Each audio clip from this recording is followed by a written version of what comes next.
Que bom ter você aqui comigo, Davi. Paulinho, eu tô muito feliz mesmo de estar aqui. A gente tá se conhecendo pessoalmente hoje, né? Porque a Verdade. gente já fala um monte de coisa. Você falou que sua mãe é minha fã. É exatamente isso.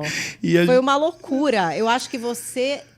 O que aconteceu? Você falou com a Zoe em algum momento. Ah, sim, foi. Verdade. Que é muito minha amiga. E aí a Zoe me falou que tinha falado com você. E daí a gente estava com a minha mãe falou que era muito sua fã. E aí eu comecei a seguir. E era bem numa época pandemia, pós-pandemia ali, não era? Isso. E que tava todo mundo meio que olhando para isso. Como que eu vou fazer meu alimento em casa, né? Muita gente estava acostumado a comer fora. Teve que começar a fazer as comidas em casa, a olhar para o que estava comendo por causa de imunidade, de tudo isso. E aí as realmente pessoas olharam para isso, né? Finalmente, Sim. né? Você acha que ali na pandemia teve uma virada mesmo nesse sentido, assim? Olha, a pandemia teve uma virada para tudo, assim, no sentido que as pessoas foram buscar informações. Aí na internet era o que restava pra gente, ficar ali na internet. Então, quem pôde aproveitar boas informações, aproveitou, muito bem aproveitada, porque elas foram buscar isso, né? Então foram essas informações todas. E quem não quis aproveitar, ver só baboseira na internet, também viu. A internet é isso, ela é democrática, né? Você pode ver de tudo ali. Mas realmente, depois da pandemia, as pessoas começaram a ter uma percepção maior que a minha saúde ela é influenciada pela minha alimentação. Eu tenho um amigo meu lá em Santos, fui agora essa semana lá, que eu sou lá do Guarujá, né? Eu sou da Baixada Santista, sou do Guarujá. Olha o bronze aqui, ó. Olha o bronze do surf. Você tá muito. Muito. E aí esse meu amigo quase morreu na Covid. Ele teve que ter oxigênio em casa, injeções, enfermeira, não sei o que, lá. E a alimentação dele era a pior que pudesse existir, refrigerante o dia inteiro, durante 40 anos e tal. E aí eu encontrei com ele agora, ele tá lá, correndo, fazendo atividade física, melhorou toda a alimentação dele, parou do consumo de refrigerantes diário, parou de consumo em exagero de bebida alcoólica. E aí ele percebe isso na vida dele, né? Ele tinha uma filha de 5 anos, aí começa a pesar, né? Fala assim, cara, minha filha de 5 anos, eu quase morri, imagina se eu vou embora, sabe? Então isso pesou muito na época da pandemia. E eu sou seu fã há muito tempo, né? Então, se sua mãe era sua fã, minha fã agora há pouco tempo, eu sou seu fã há muito tempo. Paulinha, que prazer isso daí. Isso é muito bom. A internet tem essa característica mesmo da gente buscar vários conteúdos e também da gente se conectar. E aí há muito tempo que eu te acompanho. Eu queria que você trouxesse, para quem não te conhece ainda, um pouco da sua trajetória, porque tem gente que é isso, acha que você é chefe. Quais são no que você é formado? Sim. Conta para todo mundo a sua especialidade. Vou resumir aqui, né? Mas eu comecei na área de TI, de tecnologia, lá em Santos. Fiz curso técnico, fiz Senai. Eu nasci em Santos, morei a minha vida toda praticamente no Guarujá. E aí eu vim para São Paulo, já vai fazer quase 15 anos que eu tô aqui. E comecei nessa área. Eu sempre gostei de cozinhar e tal. E aí eu pensava em fazer curso de cozinha, de gastronomia, fazer uma faculdade. Eu ficava meio ali assim. Até que um belo dia, uma amiga minha conseguiu um freela pra mim lá no Sofitel Jequitimar, lá no Guarujá. E eu fiz aquele freela, trabalhei no sábado que nem louco, não sei o quê. Nem ganhei nada por aquilo, porque tinha que abrir conta num banco lá. Ah, tá bom. E aí eu falei, não, eu quero isso como profissão. Foi quando eu vim para São Paulo para estudar aqui, trabalhar com isso e fiz uma faculdade. Eu fiz a Embi Morumbi. E aí eu paguei com FIES, eu fui ver as condições, porque hoje é caro. Lá há 10 anos atrás, quando eu fiz um pouco mais de 10 anos atrás, era caro também. Então eu consegui pagar pelo FIES, fazer a faculdade, porque eu não tinha nenhuma experiência, não tinha família com algum restaurante para poder trabalhar, para poder ir ali me aprimorando e tudo. Na minha família não tem histórico de pessoas com um restaurante.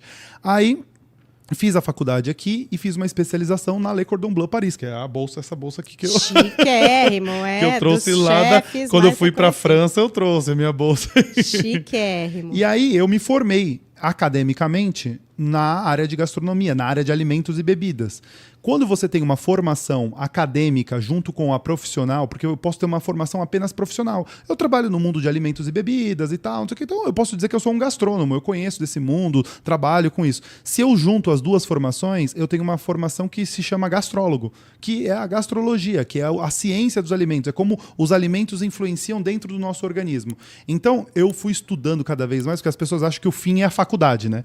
A faculdade é o fim, né? Depois você fica com aquele diploma ali. Não, eu aprendi muito mais depois da faculdade, fui me aprimorando com isso e buscando mais conhecimentos disso, porque depois que você se forma na faculdade de gastronomia, você vira um gastrólogo, você pode atuar como professor, que é o que eu sou, como consultor, como desenvolvedor de produtos, como você pode trabalhar no marketing gastronômico, você se aprimora nisso daí, você pode trabalhar como um restaurateur, que os franceses chamam, que é o cara que ele pode ter uma formação acadêmica, ele não é o chefe de cozinha, ele é o o dono do restaurante, ele é o restaurateur, ele é o que cuida do restaurante e ele contrata o chefe. Mas para você contratar o chefe, quanto mais conhecimento você tiver, melhor. Então, você pode se aprimorar em outras áreas da alimentação. Então, tem pessoas que são formadas comigo que são chocolatier. A Luísa Abram, que tem um chocolate maravilhoso, não sei se você já viu, se você já sabe, ela se formou comigo. Eu fui para a área de consultoria, de ser professor, de dar aulas, etc. E me especializei em café. Um outro amigo meu se especializou em cerveja. E assim vai indo, porque é muito amplo o mercado da gastronomia. Sim. Não é que assim, a gente se forma e sabe fazer arroz, feijão e ovo, entendeu? Sabemos também, mas... Sim, de forma geral, exatamente. Os processos, mas aí tem a especialização. A especialização de cada um. Porque a gente sabe a essência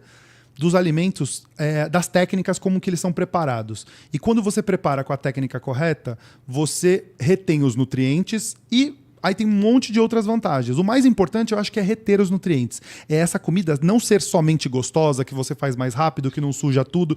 É ela ter os nutrientes ali para nutrir o seu corpo. Foi isso que eu fui me aprimorando cada vez mais, entendendo isso com o tempo. Falei assim, cara, o que eu ponho dentro do meu corpo, se eu fizer errado, eu jogo fora esses nutrientes, eles vão embora.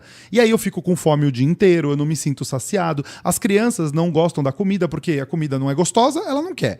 Aí se ela come e também sente fome logo em seguida, ela não sente valor de ter comido aquela comida. Então, assim, é um ciclo que se você consertar isso, se você começar a fazer as técnicas corretas, você consegue se alimentar com prazer, mais gostoso e mais nutritivo, entendeu? Mesmo porque hoje tem um mercado, assim, até de suplementação, né? De vitamina, de tudo. Parece que a gente não dá conta de consumir através da alimentação muitas das vitaminas que a gente precisa. E eu não sou especialista em nada, mas vejo, por exemplo, você e outras, a Mari Krieger, que eu gosto bastante, explicando que não, que pela alimentação a gente realmente, se a gente focar e tomar os cuidados que a gente tem que tomar, né, de comer as frutas, comer os legumes, é super possível a gente não recorrer a uma vitamina que está no pote. Exatamente, porque os alimentos, eles têm uma composição natural deles que Deus criou.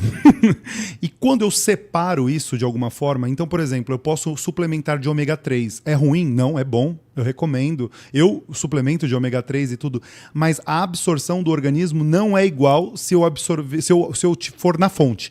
A fonte é a sardinha, o salmão e algumas oleaginosas e tal. Se eu for na fonte daquele ômega 3, ele vai ser melhor. O leite é a melhor fonte de cálcio para o nosso organismo.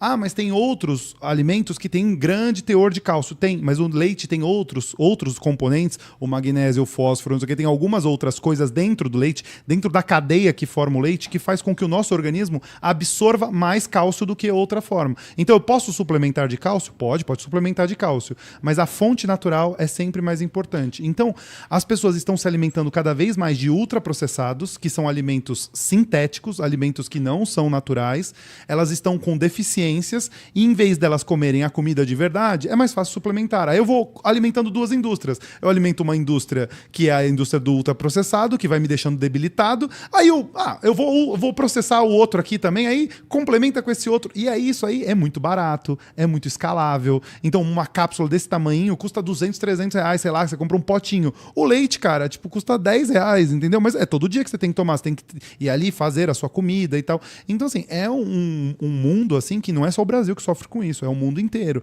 Os níveis, assim, por exemplo, de obesidade, de DCNTs, doenças crônicas não transmissíveis, elas são responsáveis por 70% das mortes no mundo, que é diabetes, é hipertensão, é problemas cardiovasculares, câncer. Então, essas doenças, elas são derivadas da má alimentação, da inatividade física, isso nos Estados Unidos, na Inglaterra, em vários países, entendeu?